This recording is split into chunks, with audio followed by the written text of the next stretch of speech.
Hello everyone. आज हम class 9 chapter 13 why do we fall ill NCERT solution को cover करेंगे। ठीक है, हिंदी और इंग्लिश दोनों ही मीडियम में बच्चे जिसमें भी चाहें अपना समझ सकते हैं। ठीक है, ओके। तो इसमें जो आपके पेज नंबर 178 से फर्स्ट क्वेश्चन आता है कि भाई stay any two conditions essential for good health, यानी कि हम अच्छा रहने के लिए, फिट एंड फाइन रहने के लिए हम क्या क्या चीज़ें कर सकते हैं। तो इसने तो दो ही बताया, आपको बहुत सारी चीज़ें आप कर सकते हैं अपने घर में। कि सबसे पहले है बेटर सैनिटाइजेशन, कि आपको अपने आसपास साफ़ सफाई रखनी है। साफ़ सफाई बहुत ही ज़्यादा ज़रूरी होती है। और दूसरी होती है कि भाई जो आप खाना खाते हैं उसमें सफिशेंट न्यूट्रिशन होने चाहिए। अगर आपके खाने में अच्छी न्यूट्रिशन है तो वो आपकी इम्यूनाइज सिस्टम को ज़्यादा स्ट्रॉन्ग बनाएंगे। ओके, नेक्स्ट क्वेश्चन आता है हमारा कि हम रोग मुक्त कैसे रह सकते हैं। How can we far from disease. ठीक है, तो भाई हम डिजीज़ से दूर तभी रह सकते हैं कि अगर हमारा इम्यूनाइज सिस्टम अच्छा है। तो इम्यूनाइज सिस्टम को अच्छा बनाने के लिए आप क्या करेंगे, अच्छे से अच्छा खाना खाएंगे, बैलेंस डाइट लेंगे, है नी, और अपने आसपास साफ़ सफाई रखेंगे। This is two way to far from disease, keep us far from disease. Okay, next question आता है कि are the answer of above two questions are same और नॉट। तो दोनों के क्वेश्चन सेम भी हो सकते हैं। सेम इसलिए हो सकते हैं कि भाई अगर आपका बॉडी सही है, अगर आप फिट एंड फाइन हैं तो जल्दी से आप बीमार नहीं होंगे। अगर आपको खुद को बीमारी से दूर रखना है तो आपको वही चीज़ें करनी है कि भाई आप बैलेंस डाइट लें और अपने आसपास सफाई रखें, अपने कपड़े साफ़ रखें, टाइम से नहाना है। हर चीज़ आपको टाइम टू टाइम करनी है, तभी हम डिज़ीज़ से दूर रह सकते हैं। नेक्स्ट क्वेश्चन पेज नंबर 180 पे है आपका कि भाई लिस्ट 3 रीज़न आपको बताने हैं कि जो सिम्टम्स आप में अगर दिखें तो तभी आप डॉक्टर के पास चले जाएं हैं। या हम ये भी कह सकते हैं कि कौन से सिम्टम हमारे अंदर दिखने चाहिए कि हमें डॉक्टर की सलाह लेनी चाहिए। तो अगर इस तरह से आपको खांसी, सर्दी, जुकाम, अगर फीवर वगैरह हो रहा है तो आपको तुरंत ही डॉक्टर से सलाह लेनी चाहिए, है नहीं, डॉक्टर के पास चले जाना चाहिए, क्योंकि वो प्रॉब्लम फिर आगे बढ़ सकती है।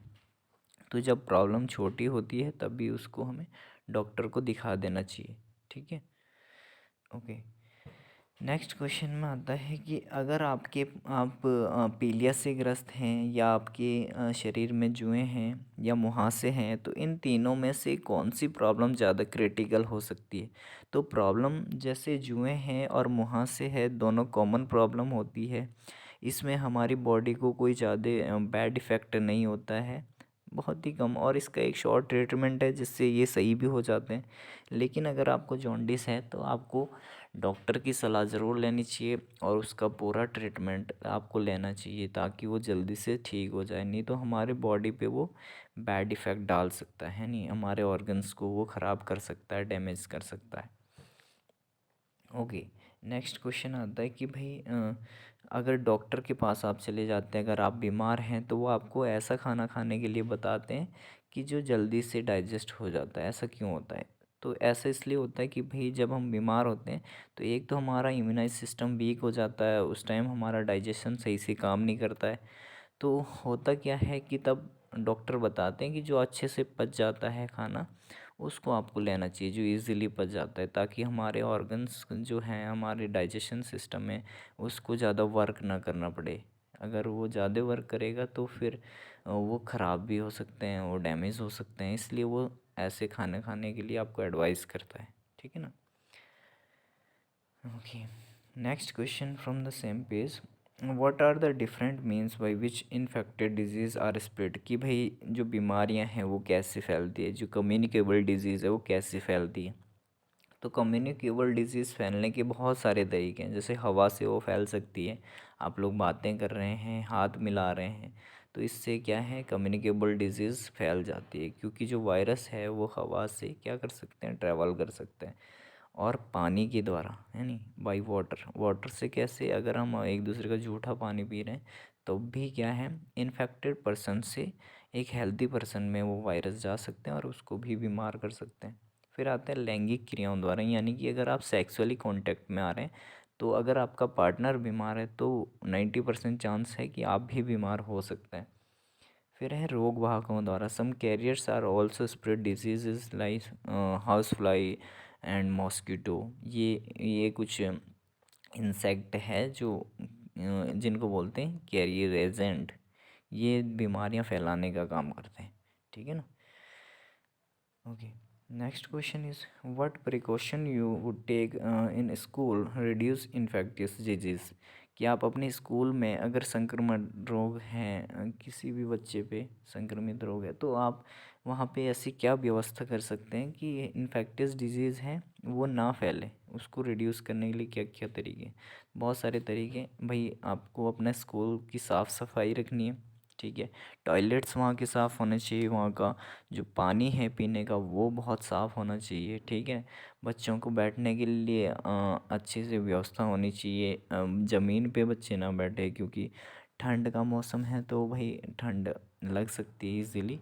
तो बहुत सारे तरीके हैं जिससे हम क्या कर सकते हैं, अपने स्कूल में ये डिज़ीज़ को रिड्यूस कर सकते हैं। नेक्स्ट क्वेश्चन है व्हाट इज़ इम्यूनाइजेशन। कि भाई इम्यूनाइजेशन क्या होता है, प्रतिरक्षण इसको हिंदी में बोलते हैं। प्रतिरक्षण का मतलब है एक प्रोटेक्टिंग सिस्टम, यानी प्रोटेक्टिंग सिस्टम। तो हमारे बॉडी को डिजीज़ और जर्म्स से बचाने के लिए एक प्रोटेक्टिंग सिस्टम होता है जिसको इम्यूनाइज सिस्टम बोलते हैं। अगर गलती से भी कभी हमारे बॉडी में डिजीज़ कॉजेज़ जर्म्स चले जाते हैं जो बीमारियां फैलाने का काम करते हैं, तो हमारी बॉडी क्या करती है, उसके अगेंस्ट फाइट करती है, उसको ख़त्म करती है, उसको किल कर देती है, जिससे हमारी बॉडी हेल्थी रहती है नहीं। अगर हमारे अंदर इम्यूनाइज सिस्टम ना होता तो क्या होता, जैसे ही कोई वायरस चले जाता हम तुरंत ही बीमार हो जाते। लेकिन हम तुरंत बीमार नहीं होते, हमारी बॉडी पहले उसके अगेंस्ट फाइट करती है। अगर वो उसको किल करने में अगर उसको किल करने में वो प्रॉपर वो नहीं है, एबल नहीं है, तब ही हमारी बॉडी जो है वो बीमार हो जाती है। नहीं तो जब तक उसमें एबिलिटी है उससे लड़ने की, वो इजीली उससे लड़ सकती है। इसी को हम बोलते हैं प्रतिरक्षण तंत्र या इम्यूनाइज सिस्टम, ठीक है ना, इम्यूनाइज सिस्टम बोलते हैं। अच्छा, what are the immunize progression available at the nearest health care centre. आपके पास जो आपके घरों के आसपास प्राइमरी स्वास्थ्य केंद्र बने होते हैं, जिसको बोलते हैं हम प्राथमिक स्वास्थ्य केंद्र, वहाँ पे क्या होता है कि वहाँ पे टीके लगाए जाते हैं। जैसे आपका कोई प्रेग्नेंट महिला है उसको टीके लगते हैं, न्यूबॉर्न बेबी है उनको टीके लगते हैं, ठीक है। तो ये टीके क्यों लगते हैं, what is the reason behind that. तो ये टीके होते हैं वैक्सीन, इसको बोलते हैं हम वैक्सीन, है नहीं। तो वैक्सीन क्या करती है कि वैक्सीन अगर किसी बीमारी से आपको बचना है जो आपको लगता है कि फ्यूचर में हो सकती है बीमारी, उससे बचने के लिए हमारे शरीर के अंदर पहले ही ये प्रोटेक्टिंग सिस्टम बना लिया जाता है नहीं। मान लो आपको फ्यूचर में पोलियो होने वाला है, तो पोलियो क्या करेंगे हम, पोलियो जिस वायरस या बैक्टीरिया से होता है वो बैक्टीरिया हमारे बॉडी के अंदर पहले ही डाल देंगे, पहले थोड़े डालेंगे, क्यों, ताकि हमारी बॉडी उसको आइडेंटिफाई करके रखे कि भाई ये पोलियो का बैक्टीरिया है, जब ये आएगा उसको ख़त्म करना है, ठीक है। तो अगर ऐसा सिस्टम हमारी बॉडी में तैयार करते हैं तो उसको हम वैक्सीन बोलते हैं, ठीक है, उसको वैक्सीन बोलेंगे।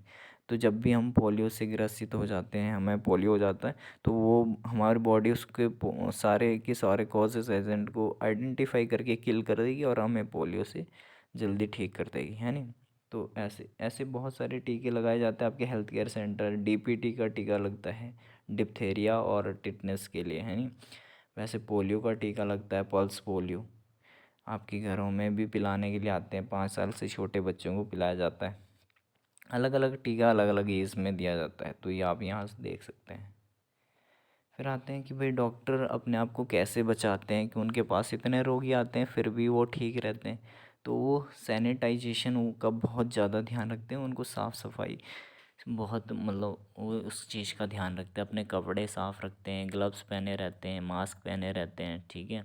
अपने हाथों को वो बार बार धोते रहते हैं, ठीक है, टाइम से नहाते हैं, और खाने में वो बहुत ही अच्छा खाना खाते हैं जिसमें प्रॉपर न्यूट्रिशंस होते हैं। तो इस तरह से वो अपने आप को बचा लेते हैं, ठीक है। नेक्स्ट क्वेश्चन में आते हैं कि भाई कि किस में से ज़्यादा आपको बीमार होने के चांस है, कि जब मलेरिया से आप ठीक हो रहे हैं या मलेरिया से आप ठीक हो चुके हैं और चेचक के रोगी की वो कर रहे हैं, और मलेरिया से ठीक होने के बाद 4 दिन का उपवास रखा, फिर चेचक के रोगी की सेवा करी। तो इसमें क्या है कि भाई जब हम फास्ट रखते हैं तो हमारा इम्यूनाइज सिस्टम वीक हो जाता है, जल्दी हमें बीमारी कोई भी पकड़ लेती है नहीं। तो सी ऑप्शन यहाँ से सही सही है कि अगर आप मलेरिया के बाद उपवास रख रहे हैं और फिर चेचक के रोगी की वो कर रहे हैं, तो जो चेचक के रोगी के संपर्क में आने से आपको उसके लक्षण दिखाई देंगे, है नहीं। क्यों? क्योंकि आपका इम्यूनाइज सिस्टम वीक हो रखा है, वो जल्दी बीमार हो सकता है। तो इसमें ये फिर है कि किन परिस्थितियों में आप बीमार हो सकता है, क्योंकि जब आपकी परीक्षा का समय है नहीं तब तो हम बीमार नहीं होते हैं। हाँ, कुछ बच्चे होते हैं जो डर जाते हैं एग्ज़ाम से और बहाना बना लेते हैं, नहीं तो ऐसा कुछ भी नहीं है कि परीक्षा से ही बीमार होते हैं, ऐसा नहीं। या दूसरा है, जब आप बस या रेलगाड़ी में 2 दिन तक यात्रा कर रहे हैं तो हो सकता है कुछ लोग यात्रा करके जिनको परेशानी होती है तो शॉर्ट टाइम के लिए वो थोड़ा सा परेशान हो जाए, लेकिन ऐसा भी नहीं है कि यात्रा करके कोई बीमार ही पड़ जाए, ऐसा नहीं है। ठीक है, तो इसमें सी ऑप्शन है कि जब आपका मित्र है जो मीज़ल्स से अगर सफ़र कर रहा है, तो मीज़ल एक क्या होती है, कम्युनिकेबल डिजीज़ है, वो फैल जाती है। तो हो सकता है आपके दोस्त से आप में आ जाए। तो सी ऑप्शन इसमें है कि भाई अगर आपकी फ्रेंड को अगर खसरा हो रखा है तो आपको उससे दूर ही रहना चाहिए, यानी या फिर प्रिकॉशंस के साथ आप थोड़ा सा उससे डिस्टेंस मेंटेन करके रखेंगे। तो इतना आज की वीडियो में था बेटा ये, और आप लोग इसको अच्छे से देखें, समझें, बार बार इसको पॉज करके देखें, ठीक है। और जिस भी टॉपिक पर आपको वीडियो चाहिए होता है नया, तो मेरे को कमेंट सेक्शन में आप बता सकते हैं, ठीक है। Okay, goodbye all of you.